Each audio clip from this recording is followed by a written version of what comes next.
안녕하세요. 개인 투자자분들의 멘토 프로페서 킹입니다.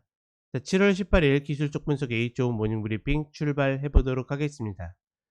자, 일단 미국 같은 경우에는 다른 거 없죠. 그냥 보이는 것만 그대로 믿어야 됩니다. 계속 고가를 갱신해 가고 있는데 지금쯤이면 조정이 나오겠지 라고 예단할 이유가 전혀 없죠. 우리가 의심할 여지도 없이 계속 좋은 흐름을 보여주고 있고, 뭐 예를 들어서 음봉 하나 발생했다고 여기서 꺾이지 않을까, 그런 것조차도 우리 생각일 뿐입니다. 혹은 그런 생각을 조금 가졌다 하더라도 고점을 계속 갱신해서 올라가고 있는데 조정을 예상할 이유가 없죠. 뭐 그리고 더 중요한 거는 미국 시장이 조정이 온다고 해도 우리 시장이 어떤 식으로 움직일지 뭐 알 수 없기 때문에 저는 그렇게 신경 써야 될 부분은 아니지 않겠는가. 물론 이제 이 미국 인버스에 물리신 분들은 계속 그런 부분들을 찾아야 되겠지만, 만약에 물타기나 추가 매수를 한다 하더라도 컷폭이 짧은 구간에서 들어가야 효율적이라고 봅니다. 일단은 나스닥이 14,500 라인에 근접하고 있기 때문에 뭐 그런 생각을 갖는 것 자체는 뭐 해볼 수 있겠지만, 반드시 보이는 것들이 딱 증거가 나왔을 때 들어가야 된다, 이렇게 이야기를 드리고 싶고, 한국 시장 같은 경우에도 이제 계속 시장이 죽지 않고 올라오고 있죠. 예를 들어서 어제가 글쎄요, 인버스 타이밍이 들어갈 수 있는 흐름은 있었는데 밀렸어야 됐어요. 그래서 제가 그 장중에 간단히 시황 때도 이야기 드렸죠. 오후 가서 밀리지 않으면 조심해야 된다, 혹은 포기해야 된다, 조절해야 된다 이야기 드렸는데, 왜냐면 그러니까 저는 이제 인버스에 전혀 관심이 없는데, 지금 이제 시장이 계속 상단에서 추가적으로 고점을 갱신하지 못하고 있다 보니까 관심 있는 분들 분명히 있을 겁니다. 다만 어떻게 우리 시장 역시도 지금 근거가 없고 오히려 확률상으로는 고점을 갱신할 가능성이 있다라는 거, 그 부분을 반드시 인지하시면서 내가 컷자리 혹은 효율적인 자리들 반드시 찾아서 가셨으면 좋겠습니다. 자, 그럼 차트 보도록 하겠습니다. 자, 다우 같은 경우에는 적당한 구간 움직이고 있죠. 뭐 갱신을 해도 괜찮고 밀려도 괜찮고, 다우는 특별한 패턴이었고, 나스닥 같은 경우에 2000 아니 14,500 자리가 오고 있습니다. 만약에 이 자리를 넘어서게 되면 정말 신고가 경신을 위해서 올라갈 수 있다라고 보고 있고, 다만 이제 제가 보는 관점에서는 글쎄요, 여기 정도는 한번 걸려야지, 아무리 이제 강한 시장이라도 한번 걸리고 눌려야지 추가적으로 갈 때 더 탄력이 높지 않을까. 다만 이것조차도 예측이죠.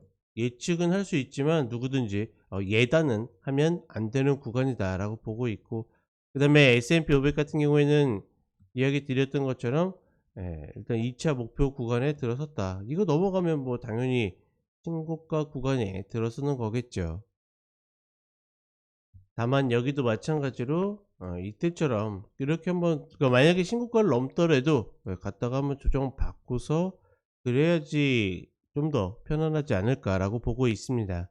다만 이제 이런 것들은, 그러니까 예측은 누구든지 할 수 있고 시나리오 그려볼 수 있는데, 어떻게 한다 예단하고서 막 여기서 막 인버스를 들어간다라든지 물타기를 한다라든지 된다 안 된다? 안 된다. 근거가 명확하게 나오고 들어가도 저는 늦지 않는다라고 봅니다. 왜? 워낙 올라왔었던 탄력이나 폭이 컸기 때문에 탄이 높으면보다 골짜기도 깊다라는 거.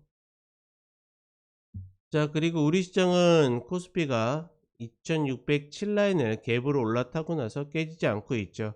전체적인 패턴은 만약에 이 자리까지 내려왔으면 딛고서 이렇게 헤드앤숄더를 보겠는데, 물론 지금도 헤드앤숄더를 아직까지 볼 수는 있습니다. 어깨가 조금 균형이 맞지 않는, 근데 지금 패턴으로는 고점을 좀 갱신할 패턴이 조금 더 확률이 높다.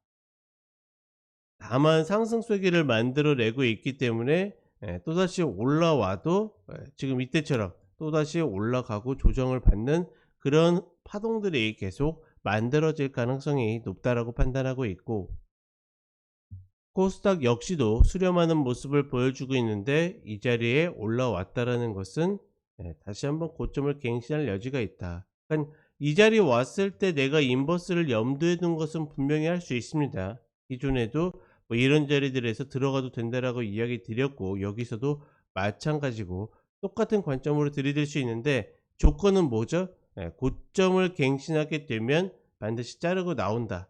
그리고 나서 다시 들어가는 건 뭡니까? 고점을 다시 깼을 때. 즉 뭐냐면, 전고를 이렇게 만들고 움직였을 때 이거 넘어가면 어떻게 합니까? 당연히 나와야 돼요. 왜? 어디까지 올라갈지 모르기 때문에. 다만 어떻게 합니까? 다시 깨게 되면 이 자리를 컷으로 들어갈 수 있다라는 거죠. 뭐 이거는 너무나 단순한 매매 스킬이기 때문에 충분히 이해할 수 있을 거라고 생각을 합니다.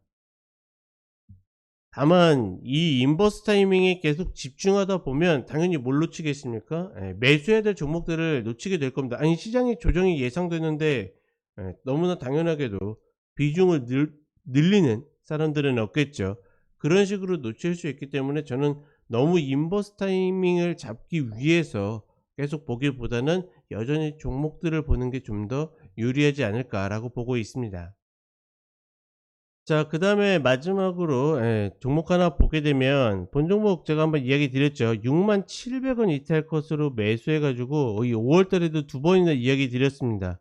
우리 쇼츠로도 나갔던 종목이고, 이번에도 또 67,000원을 찍고 반등을 하고 있다. 저 자리만 이탈하지 않으면 계속 리바운드 나오고 있습니다. 다만 이제 문제는 시세가 어디까지 날 것인가, 내가 어디에서 수익 실현할 것인가인데, 일단은 이렇게 계속 반복될 때는 기술적 분석가는 어떻게 된다? 끝까지 들이대는 게 맞다. 67,000원만 이탈하지 않으면 계속 매수 관점을 가지셔도 괜찮습니다. 자, 오늘도 화이팅 하시고 저는 오전 시황과 브리핑 때 다시 찾아뵙도록 하겠습니다. 감사합니다.